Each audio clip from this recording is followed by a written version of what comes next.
Welcome to Supreme Master Television. We're here today to speak to Jennifer Parkhurst, who's known by the local people of Fraser Island as the Dingo Whisperer. The local Indigenous people were happy that there was somebody that was looking after the dingoes for them, and so they gave me the name Neighbour Wangari Yirin, which means our sister dingo woman, which I guess sort of translated to Dingo Whisperer, and so that's just how the name came about. Oh wow, beautiful.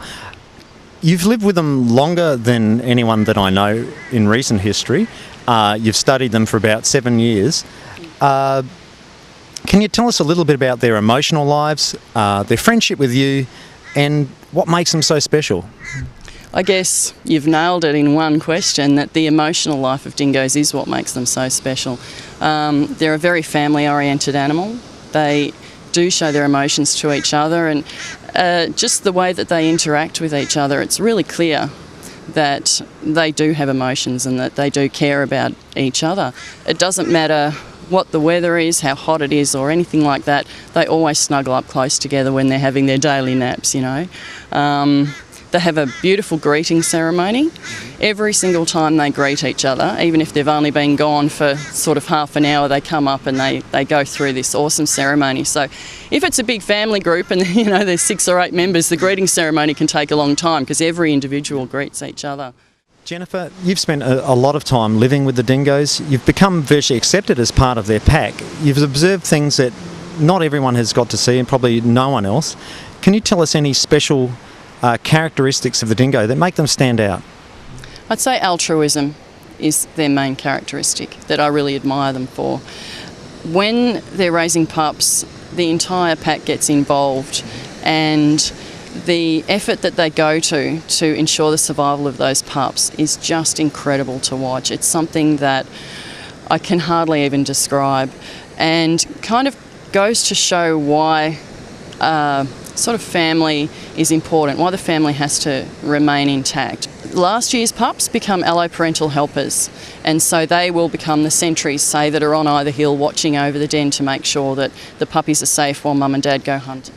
The fathers have a particular role in the family. They chastise the pups and teach them and teach them the rules and the social sort of skills that they need.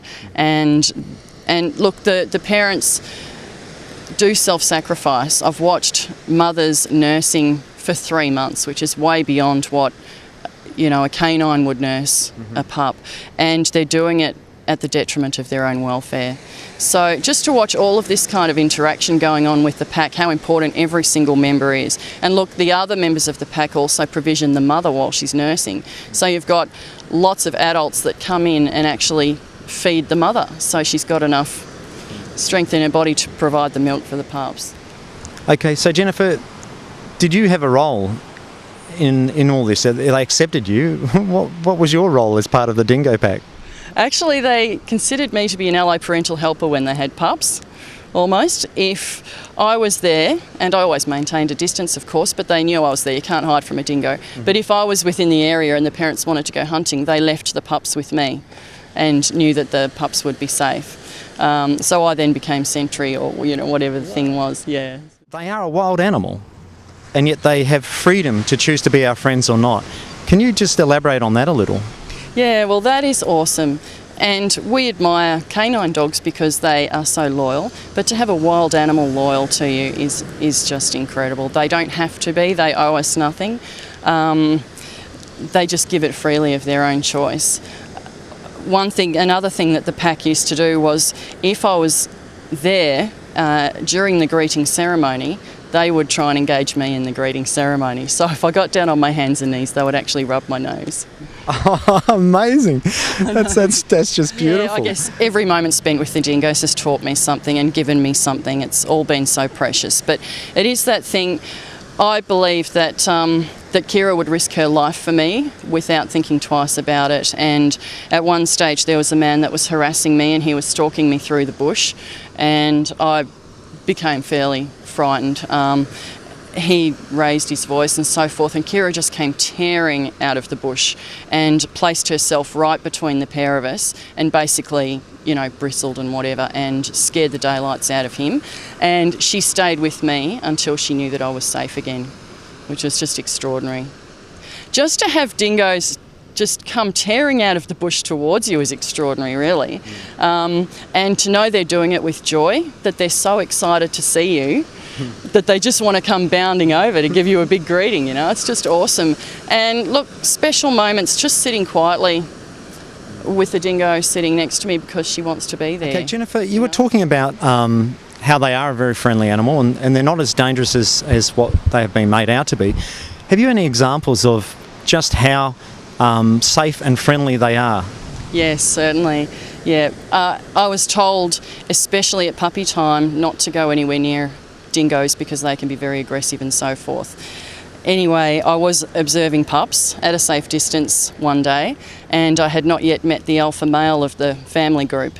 So I was squatted down in tall grass with my camera and the zoom lens, and all of a sudden I heard a noise behind me, and I turned around and there was this massive dingo just standing just metres behind me. And I kind of froze and went, oh brother, now what do I do?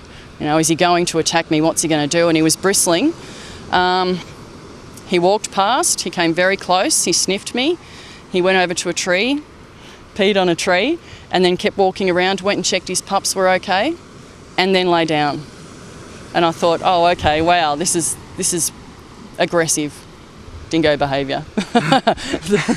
So they're actually a very calm animal when they're not provoked. Yes. And they're very, like you said, altruistic and kind animal.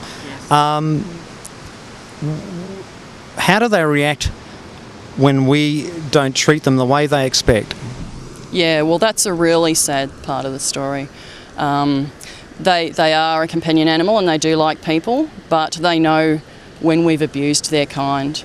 A couple of years ago, again, the pups had just been tagged, and the alpha male didn't like the human scent on the pups. And look, I tried to warn people that this might happen, but they're trapped, so they have the scent of the trap and the trauma of the trapping. They're DNA tested, they're tagged. This particular year, the alpha male killed 3 of the pups fairly brutally, and yeah, that's, you know, there's enough death without them killing each other. Can you tell us about any special dingoes we've had to be present at their passing? Yeah, I have quite a few times, and mostly it's puppies, because survival of the fittest does come into play, of course. And yeah, there was one litter a couple of years ago, and there was twin little girls, and they're all twins, but these 2 little girls were identical, and they both only had half a tail. You know, they were just tiny and gorgeous, and I fell instantly in love with them. I couldn't help it. And yeah, I did in the end have to be there, and I was there when they died. It just broke my heart. They're precious. Every life is precious, and to sit there and actually have Kira observing while I was with her pup. Dingoes don't generally like you to approach them or sort of pat them or touch them or anything like that. But when Pepsi was dying, I did reach out just to give her that bit of comfort, and she didn't mind, and Kira didn't mind. It was one of the saddest things I've ever sort of been through, I think. Jennifer, back to the sort of solutions that might be of help to the dingoes. At the moment, they appear to be hungry, bewildered, and in very low numbers. Is there any simple solutions that might be able to help? Yeah, as we talked about random food drops before, that would certainly help. And look, there is so much wastage of food on the island at the resorts there. One morning I'd got up early again and I was out following this little fellow around. He was a 6-month-old pup. One of his siblings had already perished, and he was so frail and fragile, his hips were protruding and he couldn't walk properly. You know, they get very stiff in the hind legs when they're that starving. And so I'd kind of been following him around. He was eating berries off the grass and just bits and pieces, trying to catch a grasshopper here and there, and I just thought, oh, you poor little thing, you're going to die any day now. Anyway, I went back to the resort to have a late breakfast and basically couldn't eat. I just sat there and watched other people eating. After they'd finished their meals, they basically put it all into this trash bin and walked away. And one meal had filled a whole rubbish bin full of food. I knew that the guys would come along and just take the rubbish off the island, and that would be wasted. And I actually just sat there in the middle of this restaurant howling my eyes out because I couldn't bear, the waste. So if we could recycle food on the island, dump it out in the bush somewhere, it doesn't have to be anywhere special, a different place each day, and there would be plenty of people that would volunteer to do that kind of thing. And it won't make the dingoes aggressive because it'll just make them well fed. Yeah.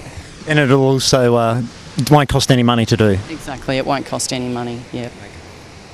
So I just sort of stopped and paused and heard a howl begin and realised it was a chorus howl. So I was able to locate the family and actually witness this chorus howl, which is such a beautiful thing. I wondered why they were howling, and then I looked across to the horizon and realised the sun was just peeking above the horizon. And I thought, I bet that dingoes howl every morning at the sun. And I think that what they're doing is they're counting their numbers because they can hear each individual voice. So they're counting just to make sure everybody's still there. That's incredible. Do you think they actually have a sense of the beautiful environment that they live in and enjoy looking at the sun just coming up as well? Yeah, absolutely. Of course they do, yeah. Dingoes have a lot of qualities that we'd almost call human, like their ability to read our emotions, to sense what they can give us and what we can give back in return. Do you think they feel any betrayal in the way that we've treated them on Fraser Island? Yeah, definitely. I would say they've definitely felt betrayal. They've got a very long history of spending time with people and interacting with us and so forth, and all of a sudden they have to learn that they're not allowed to do that. They're not allowed to show any affection to us, and all of a sudden they're being hazed by people. They're having pellets shot at them, and they're being given aversive conditioning treatments so that they get a zap if they go into a certain area. And you can see that they're confused, they're betrayed. They don't understand it. Yeah. It must be a big shock after living with human beings for 4,000-5,000 years to suddenly have a group of humans who don't want to know them. Yeah, that's absolutely right. Especially the dingoes that used to live around the townships, that interacted with people on a daily basis.